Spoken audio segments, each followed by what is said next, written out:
연방중앙은행이 또다시 기준금리를 0.5%포인트 올렸습니다. 올 들어 7차례 연속 오른 금리는 이제 4.25%까지 뛰었습니다.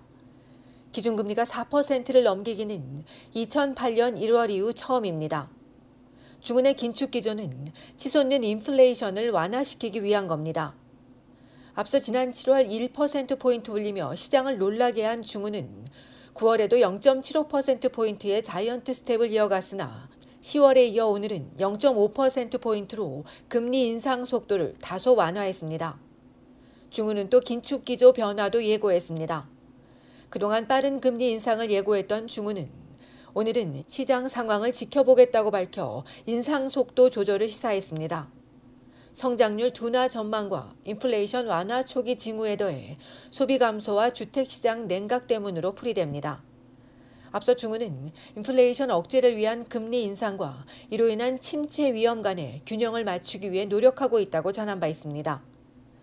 그러면서도 오늘 중은은 노동시장이 강세이고 인플레이션도 여전히 높은 수준이라며 추가 금리 인상 가능성도 잊지 않았습니다.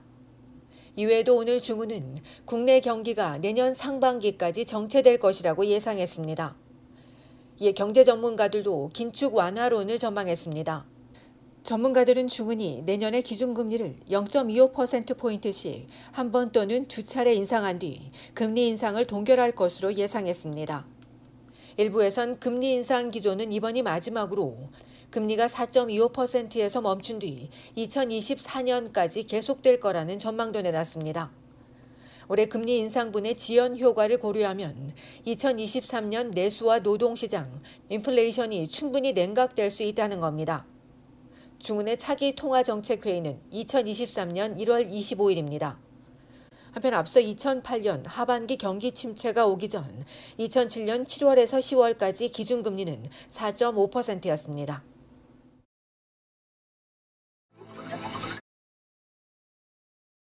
여름철보다 겨울철에 감기나 독감에 더 잘 걸린다는 것은 익히 잘 알려져 있는 상식입니다. 이들이 바이러스에 의한 것이지만 추운 것과는 직접 관련이 없다는 얘기가 많았는데 겨울에 왜 독감과 감기에 잘 걸리는지를 과학자들이 규명해냈습니다. 하버드 대학 연구진은 추위로 인해 차가워진 코에 있다고 밝혔습니다. 차가워진 날씨 때문에 코 속의 온도가 낮아지면 수십억 개의 바이러스를 퇴치하는 세포를 없애버려 면역력이 급격히 떨어진다는 겁니다. 연구진은 코 안의 온도가 5도만 낮아져도 바이러스를 퇴치하는 세포의 절반이 죽어버린다고 설명했습니다. 인간의 코에 서식하는 바이러스 퇴치 세포들이 코 앞쪽으로 침입한 바이러스를 감지한 이후 EV라고 불리는 복제 세포를 수십억 개 만들어내면서 침입자에 들러붙어 점액 형태로 배출한다고 연구진은 설명했습니다. 호흡기 바이러스가 주로 인간의 코를 통로로 침입하려고 하는데 이를 감지해 막아주는 것이라며 인체의 초능력이라고 연구진은 표현했습니다. 이번 연구는 추운 공기가 바이러스 전염 확산과 관련돼 있음을 밝힌 큰 진전으로 겨울철에 왜 사람들이 독감뿐 아니라 감기와 코로나19에 잘 걸리는지도 규명한 것으로 평가되고 있습니다. 이 때문에 코로나19가 확산하는 겨울철에 마스크를 쓰는 게 더 중요하다고 연구팀은 강조했습니다. 연구팀은 마스크가 바이러스를 직접 흡입하는 걸 막아줄 뿐만 아니라 코에 스웨터를 입힌 것과 같은 효과를 더해준다고 덧붙였습니다. 연구진은 코 속 온도를 높이는 것이 유효한 방법이 될 것이라며 이번 연구 결과를 바탕으로 코가 바이러스가 들어왔다고 착각하게 하는 신약을 개발할 수도 있을 것으로 기대한다고 전망했습니다.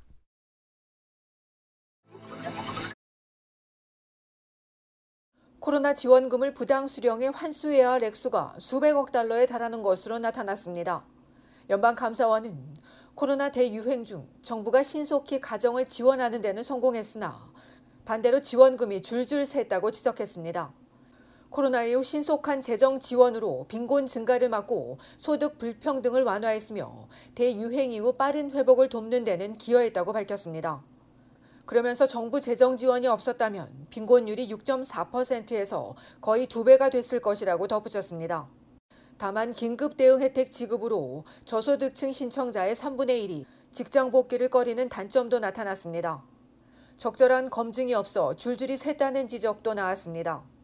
감사원에 따르면 2년 동안 46억 달러의 지원금이 중복 수령 등으로 개인에게 초과 지급됐습니다.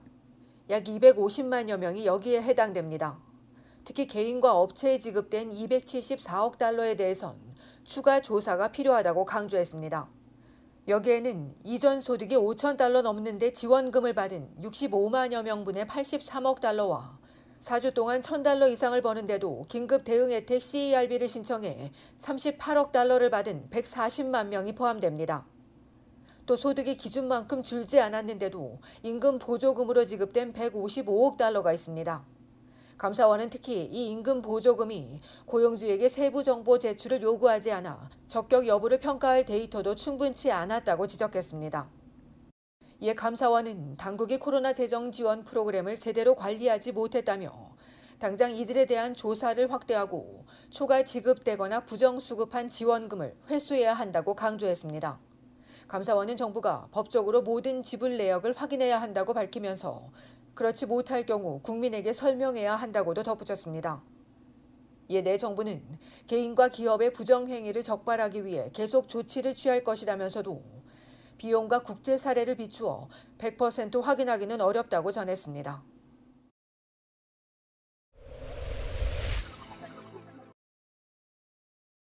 연방정부가 임대료 지원금 500달러를 한 차례 지원해줍니다.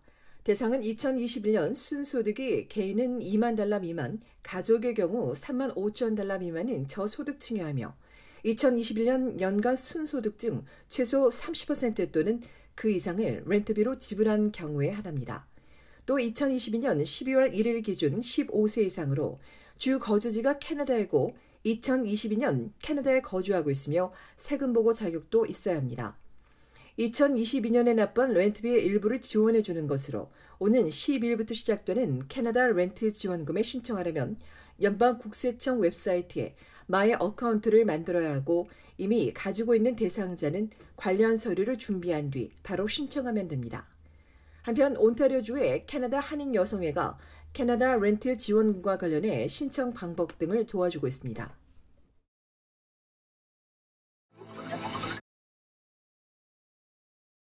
브리티시 콜롬비아주 밴쿠버 아일랜드의 한 절벽 아래로 떨어져 버티던 반려견이 7일 만에 극적으로 구조돼 화제가 되고 있습니다. 루나라는 이름의 반려견은 주인집 뒷마당에서 놀다 동물을 쫓아가던 중 깊은 숲속의 절벽으로 떨어졌으나 다행히 바위 턱에 걸리게 된 것으로 추정되고 있습니다.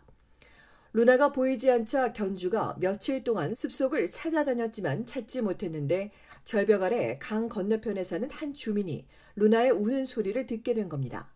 루나의 울음소리를 그냥 넘기지 않고 녹음한 뒤 지역 애완동물 구조대에게 전해 구조 작업이 시작됐고 냄비와 프라이팬을 두드리며 루나와 교신을 하던 구조대가 수색 수일 만에 절벽 아래 턱에 매달린 루나를 발견하고 극적으로 구조할 수 있었습니다.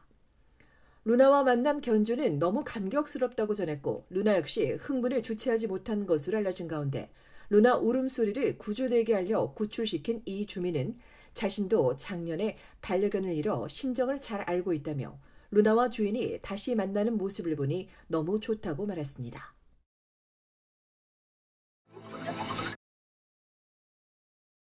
오늘부터 퀘벡주 몬트리올에서 196개국이 참여하는 제15차 생물 다양성 협약 당사국 총회가 진행됩니다.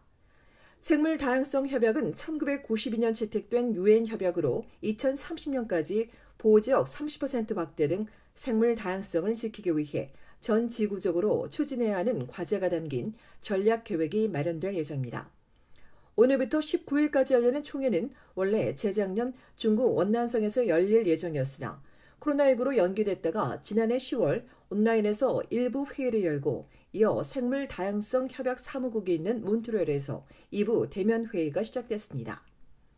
한편 전 세계 인구가 80억 명을 넘어섰다며 사람이 많아질수록 지구에 더 큰 압박이 된다고 지적한 유엔 환경계획 사무총장은 현재 모두가 자연과 전쟁 중이라며 인간으로서 해야 할 행동을 바꿀 필요가 있고 자연의 긍정적인 방식으로 살아가야 한다고 강조했습니다.